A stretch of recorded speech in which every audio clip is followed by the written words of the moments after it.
अस्सलाम वालेकुम dear students, मैं हूं गुलाम रसूल। हम आज की वीडियो में बात करेंगे क्या एसोसिएट डिग्री प्रोग्राम के बाद इंप्रूव कर सकते हैं। अब 2024 में ये जो एक नोटिफिकेशन जारी हुआ है पंजाब के तमाम बोर्ड्स की तरफ से, ये नोटिफिकेशन जारी हो गया है कि आप 4 साल में 8 बार इंप्रूवमेंट कर सकते हैं। तो कुछ स्टूडेंट्स ने कमेंट्स किए हैं, कुछ स्टूडेंट के ये क्वेश्चन है कि सर क्या हम एसोसिएट डिग्री प्रोग्राम हमने कंप्लीट कर लिए लेकिन हमारे इंटरमीडिएट में नंबर थोड़े हैं, मीन्स इंटर FA उसमें किया या FSC की उसमें नंबर थोड़े, क्या उसकी इंप्रूवमेंट कर सकते हैं? तो डियर स्टूडेंट्स इसका जवाब होगा आप इंप्रूवमेंट नहीं कर सकते।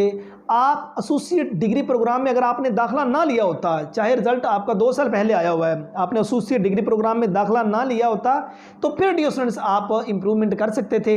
अब आपने एसोसिएट डिग्री प्रोग्राम में दाखिला किया तो आपने एसोसिएट डिग्री प्रोग्राम कंप्लीट कर लिया है, अब आप डियर स्टूडेंट्स इंप्रूवमेंट नहीं कर सकते। अगर आपने एडमिशन ना लिया होता तो फिर तो आपके पास चांस थे, आप 4 साल में 8 बार इंप्रूवमेंट कर सकते थे।